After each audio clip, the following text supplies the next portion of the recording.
러시아의 대문호인 도스토예프스키란 분이 있습니다. 이분은 제와벌, 가라마초프의 형제들이라는 유명한 대작을 쓴 분입니다. 이분이 젊은 시절 때에 인생에 큰 위기가 있었습니다. 도스토예프스키가 살아갈 동안에 그 러시아는 황제가 통치하는 나라였습니다. 도스토예프스키는 이 황제의 통치에 반하는 그런 활동들을 하였습니다. 반정부 문서를 발간하는 비밀 인쇄소를 창간하는 데 참여하였고, 그뿐만 아니라 금서였던 베르스키의 고골리에 보내는 편지를 공적인 모임에서 낭독했던 이유로 체포되었습니다. 그리고 그와 함께 활동했던 20명의 사람들도 함께 체포되면서 사형을 선고받습니다. 8개월 동안 감옥에 있은 후에 12월 22일 날 단두대에 도스토예프스키가 올라가게 되었습니다. 이제 곧 사형을 당해야 될 운명에 처하였습니다. 그리고 사형 집행이 시작이 되었습니다. 그런데 그 순간 황제의 칙령이 발표되면서 사형을 면제시켜 주었습니다. 이 일로 인하여서 도스토예프스키는 사형을 당해야 될 운명에서 정말 살아나는 인생을 살 수가 있게 되었습니다. 사랑 여러분, 우리도 도스토예프스키처럼 반역죄를 지어서 영원한 사명에, 영원한 사망에 처해야 될 운명에 놓였던 사람들입니다. 도스토예프스키가 러시아 황제에 대하여 반역했다면 우리 인간들은 만왕의 왕이신 하나님을 향하여 반역죄를 지었습니다. 그리고 그 결과 우리는 지옥이라는 영원한 사망에 처해야 될 운명에 놓인 사람들이었습니다. 하지만 하나님께서는 우리들에게 은혜를 베풀어 주셔서 우리에게 영원한 사망이 아니라 영원한 생명의 길로 옮겨 주셨습니다. 이것은 하나님의 전적인 은혜입니다. 그러나 값없는 은혜가 아니었습니다. 하나님께서 이 은혜를 베푸시기 위해서 한 가지 대가를 지불하셨습니다. 그것은 바로 당신의 독생자 예수 그리스도를 우리 죄인들을 위하여 십자가에 못 박아 죽이는 것이었습니다. 십자가는 인류가 만들어낸 최악의 그리고 비열한 사형 방법입니다. 이 십자가 사형은 사실 페르시아나 고대 근동에서 먼저 시작이 되었습니다. 정복한 나라들의 그 사람들을 십자가에 못 박음을 통하여 더 이상 반역하지 못하도록 교훈과 수치를 주었던 것입니다. 그런데 이것을 로마가, 카르타고가 개발해내서 십자가 사형 방법을 만들어냅니다. 로마 제국을 향하여 반역하는 피지배 민족이나 또 노예들을 십자가에서 처형하였습니다. 십자가 사형 방법이 너무나 비참한 것이기 때문에 황제의 칙령이 없으면 로마 시민들을 십자가에 달지 않았습니다.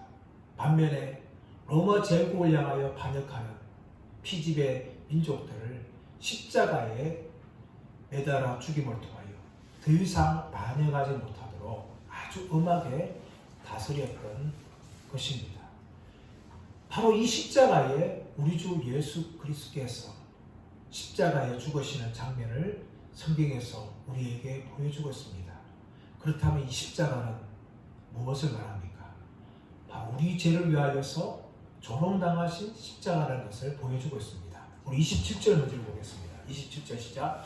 이에 총독의 군병들이 예수를 데리고 관전 안으로 들어가서 온 군대를 그에게로 모으고, 예수님께서는 겟세마네 동산에서 기도하신 후에 로마 군병에 체포를 당하셨습니다. 그리고 빌라도에게 가서 재판을 받아야 했습니다. 빌라도는 재판을 해보니까 예수님께서 무죄라는 것을 알았습니다. 하지만 종교 지도자에 의해서 사주를 받았던 백성들의 목소리에 굴복합니다. 예수를 십자가에 못 박으소서. 십자가에 못 박으소서. 예수를 십자가에 못 박지 않으면 당신은 가이사의 충신이 아닙니다. 라는 외침 소리를 듣고 바라바를 풀어주고 예수 그리스도를 십자가에 못 박는데 로마 군병들에게 내어줍니다. 로마 군병들은 예수님을 십자가에 못 박기 전에 한 가지 하는 일이 있습니다. 그것은 무엇인가 하면 바로 예수님을 조롱하는 일입니다. 27절 보니까 총독의 군병들이 예수를 데리고 관정 안으로 들어가서 온 군대를 그에게로 모았다라고 이야기합니다. 이 관정은요, 로마 총독이 로마 병사들과 함께 거주하는 관저입니다. 이 관정의 위치가 예루살렘 서쪽에 있는 옛 헤롯 궁전이라고 하고 성전의 북서쪽에 있는 안토니아 요새라고도 합니다. 정확하게 어딘지는 알 수 없지만 이 총독이 거주하는 관정에 로마 군병들이 예수님을 데리고 들어갔다는 것이죠. 그 들어가서 온 군대를 모았습니다. 이 온 군대는 600명 정도 되는 군사들을 말하는데 그 앞에서 이제 조롱을 시작합니다. 28절 말씀 보시면 그의 옷을 벗기고 홍포를 입히며 예수님의 옷을 벗겠다는 거예요. 사람의 옷을 벗긴다는 것은 사람에게 모욕과 수치를 주는 겁니다. 발가벗긴 후에 무엇을 입힙니까? 그에게 홍포를 입혔다. 이것은 로마 사람들이 어깨에 걸치는 작은 짧은 붉은 옷을 말하는데 이 옷은 황제나 총독을 상징하는 옷이기 때문에 홍포를 그에게 입힙니다. 그리고 난 다음에 29절 말씀 보시면 과시관을 엮어 그 머리에 씌우고 갈대를 그 오른손에 들리고 라고 이야기하죠. 과시관은 과시로 만든 면류관입니다. 이 과시관을 씌웠다는 것은 왕이나 총독이 쓰는 그런 관을 이야기하는 겁니다. 이 가시가 정말 짧은 가시가 아닙니다. 제가 이스라엘 성지순례 갔을 때에 겟세마네 동산에 있는 감람나무에 있는 가시를 제가 크기를 한번 재본 적이 있어요. 재보니까 이 검지 많은 길이에 가시들이 있어요. 그 가시로 만든 그 면류관을 예수님의 머리에 씌운 것이죠. 왕관 대신에 이 가시관을 예수님의 머리에 씌우고 갈대를 그 오른손에 들렸다. 이 갈대는 로마 황제가 들고 있는 홀, 지팡이를 말하고 있는데 로마 황제를 상징하는 그 홀 대신에 조롱하는 의미에서 갈대를 예수님의 오른손에 들렸다고 이야기하죠. 그리고 그 앞에서 무릎을 꿇고 희롱하여 이르되 유대인의 왕이여 평안할지어다 라고 이야기합니다. 유대인의 왕이여 평안할지어다. 이것은 황제에게 하는 인사입니다. 대신에 유대인의 왕으로 십자가에 죽으시는 예수님을 향하여 조롱하면서 유대인의 왕이여 평안할지어다 라고 예수님을 조롱하고 있는 것이죠. 근데 그것이 끝이는 것이 아니라 30절 말씀 보시면 그에게 침 뱉고 갈대를 빼앗아 그의 머리를 치더라. 어떻게 왕에게 침을 뱉을 수 있어요? 로마 황제를 향하여서 무릎을 꿇고 로마 황제를 찬양하는 말을 할 수밖에 없지만 이 예수님을 향해서 어떻게 합니까? 침을 뱉습니다. 그리고 그의 손에 가지고 있던 갈대를 취하여서 예수님의 머리를 쳤다라고 이야기하는데 이 치다라는 단어는 미완료 과거 시제예요. 그래서 한 번만 친 것이 아니라 계속적으로 예수님의 머리를 내어 친 것이죠. 여러분, 예수님은 가시관을 쓰였어요. 근데 그 가시관을 막대기로 내어 친다면 그 가시관이 예수님의 머리를 찌르고 그 머리를 찌르니까 머리에서 피를 흘릴 수밖에 없는 겁니다.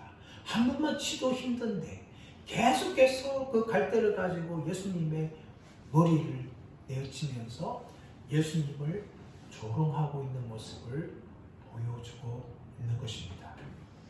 예수님께서는 만왕의 왕이셨습니다.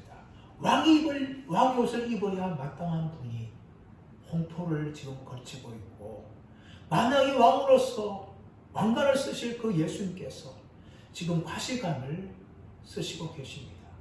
그리고 만왕의 왕으로서 호를 가지고 통치하시는 그 예수님께서 갈대를 가지고 계시는데, 그것도 빼앗겨서 그 갈대로 머리를 계속해서 맞으시는 장면을 보여주고 있는 것입니다.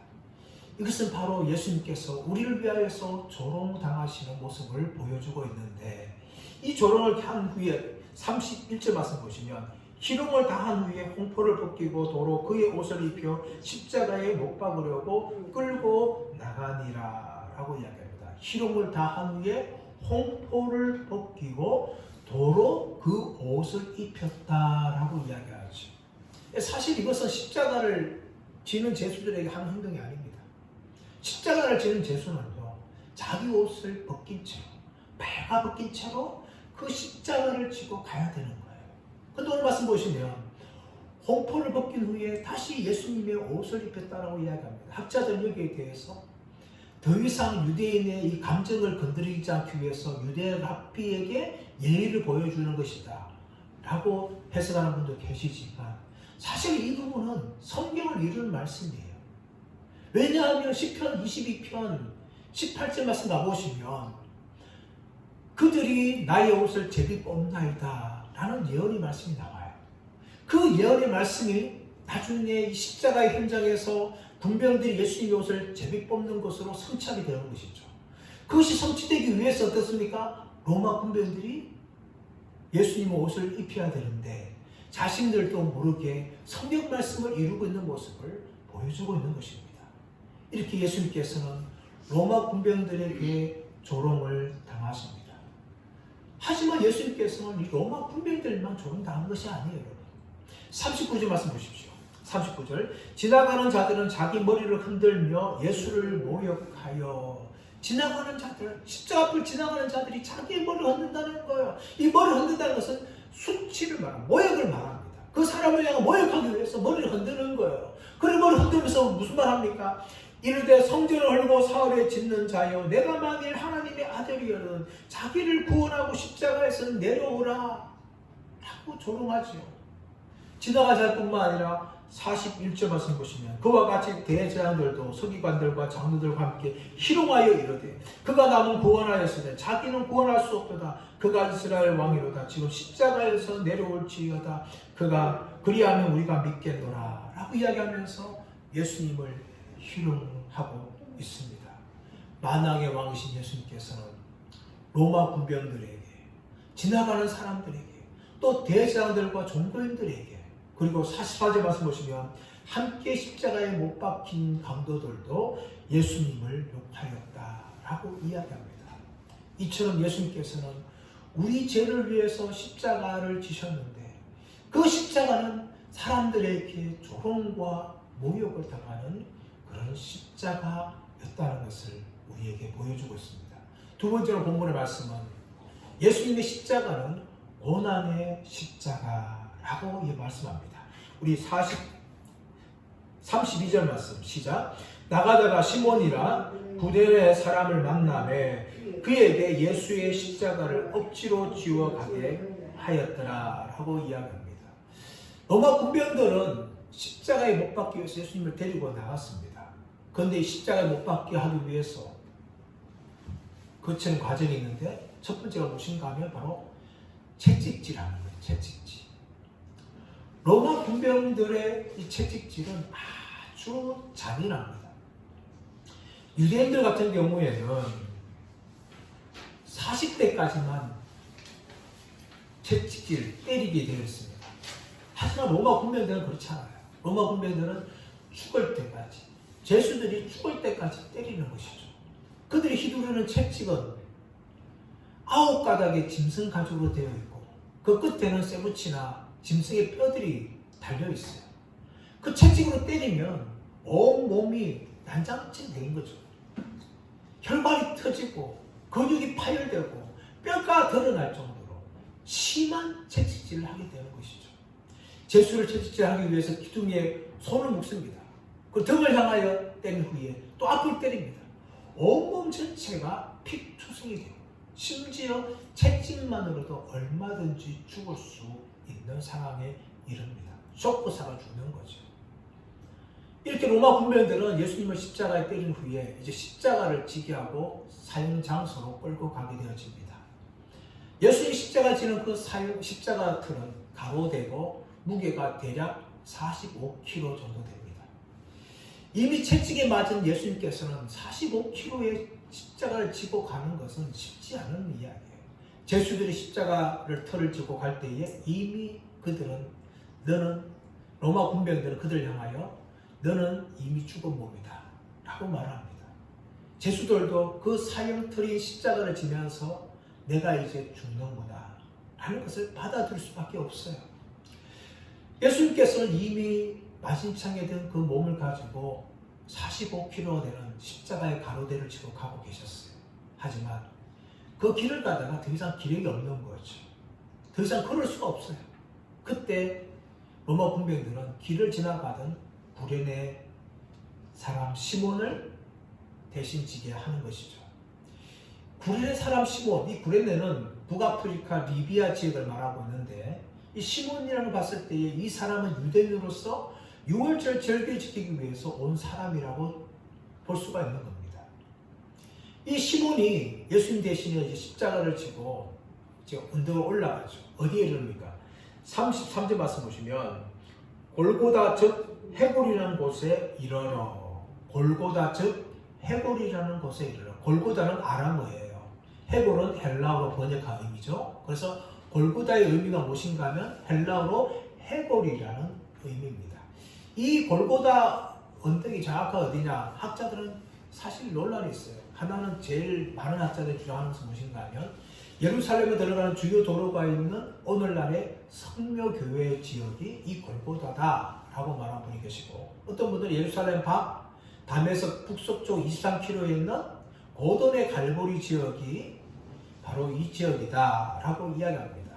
이 아람어로는 골고다, 헬라어로는 해골 의미를 가지고 있는 것이 라틴어로 갈보리예요. 갈보리. 우리 찬송에 갈보리 산 위에 그 갈보리가 라틴어로 이 골고다의 의미예요. 이 골고다에 이르러서 이제 십자가를 이제 지는데, 십자가에 이미 그 세로틀이 있는 거죠. 가로틀에 제수의 손을 대못을 받고, 세로틀에 제수의 발을 밟는 거죠. 그런데 그 당시에 십자가가 어떤 모양인지를 우리가 보게 되어지는데, 십자가는 4개의 형태가 있어요. 하나는 그냥 기둥반인 거죠. 기둥반. 또 하나는 무엇인가 하면 X자형 십자가는 X자형. 그리고 세 번째는 T자형 십자가예요. 그리고 네 번째가 전통적으로 그냥 십자가의 모양을 하고 있는데, 예수님께서 달렸던 그 십자가의 모양이 어떤 모양인가 하면 전통적인 십자가 모양입니다. 어떻게 할 수 있는가 하면 39절 말씀 보시면, 37절 말씀 보시면 그 머리 위에 이는 유대인의 왕 예수라 쓴 죄패를 붙였더라. 그 죄패를 붙이는데 어디에 붙이는가 하면 머리 위에 붙였다는 거예요. 이 머리 위라는 단어가 바로 머리 위를 말하는 것이 아니라 머리 위에서 떨어진 곳을 말하는 것이. 그래서 예수님이 십자가에 달린 것은 T자의 십자가가 아니라 전통적인 십자가라는 것을 우리가 알 수가 있는데, 이 십자가에 달리게 되어지면 제수는 너무나 고통스러운 것이죠. 횡격막이 압박되어서 숨을 쉬지 못하고 머리가 깨어지는 두통을 느끼게 되고 타는 목마름을 느껴야 돼요. 그러면서 그 느끼면서 끊임없이 피를 흘리면서 죽을 때까지 피를 흘리다가 그렇게 고통스럽게 죽게 되는 거죠. 그래서 로마 군병들은 죽어가는 제수를 향하여 하나의 자비를 베풉니다. 그 자비가 무엇인가 하면 고통을 당하지만 그 고통을 경감시키는 마취제를 주는 거죠. 오늘 말씀 보시면 34절 보시면 쓸개탄 포도주를 예수께 주어 마시게 하려 하였더니 예수께서 맛보시고 마시고자 하지 아니하시더라. 쓸개 탄 포도주가 마치제예요. 마가복음 15장 말씀 가보시면 모략을 탄 포도주라고 이야기하는데 모략을 탄 거나 쓸개를 탄 거나 모두가 다 마치제로 사용되어지는 겁니다. 이 마치제를 예수님께 주려고 하는 것이죠. 근데 예수님 반응이 무엇입니까? 예수께 주어 마시게 하려 하였더니 예수께서 맛보시고 마시고자 하지 아니하시더라. 예수님께서는 그 마치제를 맛보셨어요. 맛보셨는데 마치제 아시고 그 마시기를 거절한 거죠. 거절했는데 이것은 마시지 아니하시더라. 이 표현이 뭔가 하면 계속해서 거절하는 거예요. 왜 예수님께서는 이 마치제를 마시기를 거절합니까? 고통당할 때 마치제를 먹으면 좀 고통이 사라질 건데 예수님께서 그것을 거절하십니다. 왜 그러십니까? 그것은 바로 우리 죄를 위하여서 십자가에 죽으신 그 예수님께서 우리의 모든 고통을 온전히 당하게 하기 위해서 예수님께서는 마치제 마시는 것을 거절하시는 것이죠.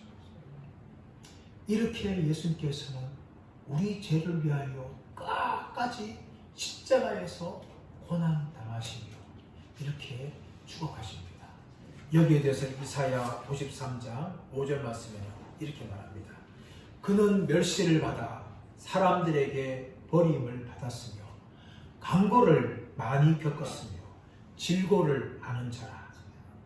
마치 사람들이 그에게서 얼굴을 가리는 것 같이 멸시당하였고 우리도 그를 귀히 여기지 아니하였도다. 이 예수님의 고난당하신 죽음에 대해서 이사야 53장에서 그렇게 말하고 있죠. 이사야만 아니라 다른 성경에서도 끊임없이 예수님의 십자가의 죽음을 말하듯이 또 다윗은 시편 20편에서 예수님의 죽음에 대해서 그렇게 예언하면서 노래하였습니다. 이런 예수님의 십자가 죽음은 바로 우리 죄를 위한 철저하게 고난당하여 죽으시는 죽음이라는 것을 우리에게 보여주고 있습니다. 세 번째 예수님의 죽음은 바로 대속의 죽음이었습니다. 우리 38절 말씀을 볼까요? 38절 시작. 이때에 예수와 함께 강도들이 십자가에 못 박히 하나는 우편에 하나는 좌편에 있더라. 아멘. 예수님이 십자가에 달리셨을 때에 양좌우편에는 강도들이 달렸어요. 이 강도들은 일반적인 좀도둑이 아닙니다. 이 강도들을 헬라어로 레스테스라는 게 부르는데 이것은 한 나라를 향하여서 정치적으로 볼 때는 폭동을 일으키는 폭동자, 반역자들 향하여선 단어가 이 강도라는 의미입니다. 적어도 로마에 대한 폭도들이었어요. 이 폭도들, 이 레스테스라는 단어가 나중에 바라바에게 사용되어집니다. 이렇게 예수님께서는 반역자들 가운데 예수님께서 십자가에 그렇게 달리셨습니다. 이런 예수님을 향하여서 지나가는 자들이 모여하죠. 우리가 읽었지만 자 40절 보시면 40절을 보시면 성전을 헐고 사흘에 짓는 자여 내가 만일 하나님의 아들이거든 자기를 구원하고 십자가에서 내려오라 하며 지나가는 자들은 머리를 흔들며 예수님을 모욕하면서 네가 만일 하나님의 아들이거든 자기를 구원하고 십자가에서 내려오라 그렇게 예수님을 향하여 모욕을 하였습니다. 하지만 예수님께서는 지나가는 자들이 모욕을 하여도 십자가에서 내려오지 않았습니다. 41절 말씀 보시면 그와 같이 대제사장들도 서기관들과 장로들과 함께 희롱하여 이르되 42절 그가 남은 구원하였을 때 자기는 구원할 수 없도다. 그가 이스라엘의 왕이로다. 지금 십자가에서 내려올지어다. 그리하면 우리가 믿겠노라 라고 이야기합니다. 여러분 앞에 지나가는 자들도 네가 하나님의 아들이었던 자기를 구원하고 십자가에서 내려오라 라고 이야기하죠. 대제사장들과 종교인들도 어떻게 이야기합니까? 그가 이스라엘의 왕이로다. 지금 십자가에서 내려올지어다. 그리하면 우리가 믿겠노라 라고 이야기하죠. 그리고 이들은 예수님께서 이스라엘 왕이고 하나님의 아들이시면 너는 얼마든지 너 자신을 구원할 수 있다 라고 외친 것이죠. 근데 예수님께서 공생의 사역 동안 수많은 병자를 고치고 귀신을 쫓아보면서 그들을 병에서 귀신에서 구원하시는 것을 그들은 보았어요. 그렇다면 네가 정말 하나님의 아들이라면 너는 네 자신을 구원할 수 있지 않겠느냐 라고 예수님을 향하여서 조롱을 하는 것이죠. 그러나 예수님께서는 이들의 조롱에도 불구하고 끝까지 십자가에서 내려오지 않았습니다. 만약에 만약입니다. 저와 여러분이 예수님이라면 여러분들 향하여서 그렇게 조롱하면 잠시 십자가에 내려와서 적어도 그들의 기싸를 날리든지 아니면 그들을 멸한 후에 다시금 십자가에 달리면 되지 않을까요? 우리는 충분히 그럴 수 있을 거예요. 우리를 향하여 하는 모욕에 대해서 분노하면서 그래! 내가 하나님 아들인데 진짜 본때를 보여주겠다! 하면서 자신을 향하여 모욕하던 사람들 향하여 얼마든지 심판하고 다시금 십자가에 올라갈 수 있었는데 예수님께서는 그렇게 하지 않으셨어요. 끝까지 예수님께서는 십자가에 달리심으로 하나님의 아들로서 십자가에 죽어 가신 것이죠. 예수님께서 겟세마네 동산에서 기도하실 때에 가룟 유다가 로마 군병들을 데리고 예수님을 체포하였습니다. 그때 베드로가 칼을 들어서 대장의 종 말구의 귀를 쳤죠. 이때 예수님께서 말리시면서 이렇게 말씀하셨습니다. 너는 내 아버지께 구하여 지금 12군단 더 되는 천사를 보내시게 할 수 없는 줄로 아느냐? 내가 만일 그렇게 하면 이런 일이 있으리라 한 성경이 어떻게 이루어지겠느냐? 라고 이야기하시면서 예수님께서는 기꺼이 스스로 체포되셨어요. 얼마든지 피할 수 있었는데, 얼마든지 도망갈 수 있었는데, 이미 다 알고 계셨는데, 그러나 예수님께서는 그렇게 하지 않으시고 스스로 자신을 내어주셨습니다. 오늘 말씀에서도 예수님께서는 네가 만일 하나님의 아들이었던 너 자신을 구원해봐라 하면서 조롱하는 지나가는 사람들과 대장 무리들의 소리에도 불구하고 예수님은 끝까지 십자가에서 죽어 가신 것입니다. 그리고 그들은 더 이야기하는 거죠. 43절 말씀 보십시오. 그가 하나님을 신뢰하니 하나님이 원하시면 이제 그를 구원하실지라. 그의 말이 나는 하나님의 아들이라 하였도다. 그가 하나님을 신뢰하니 하나님이 원하시면 이제 그를 구원하실지라. 그의 말이 나는 하나님의 아들이라 하였도다. 더 심각하게 이야기하죠. 하나님의 아들 자체를 의심케 하는 것이 아니라 이제는 하나님 아버지와 하나님의 아들과의 관계를 의심케 하는 말을 던지죠. 그가 하나님을 신뢰하지. 네가 하나님의 아들로서 하나님을 신뢰하고 있는데 정말 네가 하나님의 아들이라면 어떻게 하나님 너를 버리시겠냐? 하나님이 원하시면 얼마든지 너를 구원하실 것이다. 왜? 네가 스스로 하나님의 아들이라 말하지 않느냐? 그렇게 예수님을 향하여 조롱하죠. 여러분, 이 목소리는 이미 과거에 마귀가 예수님을 향하여 했던 소리입니다. 예수님께서 광야에 40일 동안 금식할 때에 줄이실 때에 마귀가 찾아오죠. 네가 만일 하나님의 아들이라면 이 돌덩이들을 떡덩이로 만들어라. 네가 하나님의 아들이 아니냐? 얼마든지 그렇게 할 수 있다. 또 어떻게 합니까? 너는 공중에 뛰어내리라. 네가 하나님의 아들이라면 천사들이 너를 보여줄 것이다. 그러나 예수님께서는 그 마귀의 유혹을 끝까지 거절하신 것이죠. 왜 그렇게 거절하셨습니까? 예수님께서 감당해야 될 사명이 있기 때문입니다. 그것은 바로 십자가의 죽음입니다. 이 십자가의 죽음을 통하여 우리의 죄를 깨끗하게 씻게 하시고 우리를 구원하기 위해서는 그 십자가의 죽음을 예수님께서 꼭 감당하셨기 때문입니다. 우리 죄인들을 위하여 십자가에서 죽으시는 것이 바로 예수님의 운명이었습니다.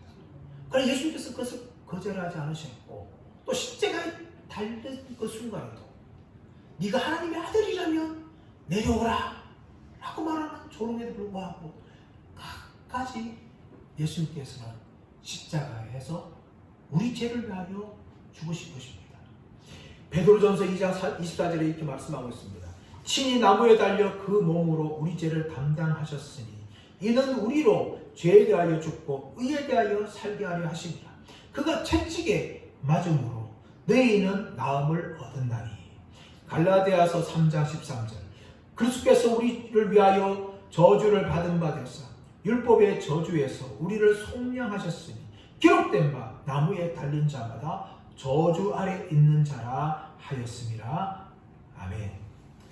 사랑하는 여러분, 예수님의 십자가의 죽음은 대속의 죽음이었습니다. 우리 죄를 위하여, 우리를 대신하여 십자가에 죽으신 것입니다. 그래서 많은 사람들이 이 십자가의 죽음을 보면서 자신과 상관없다, 나와 무관하다.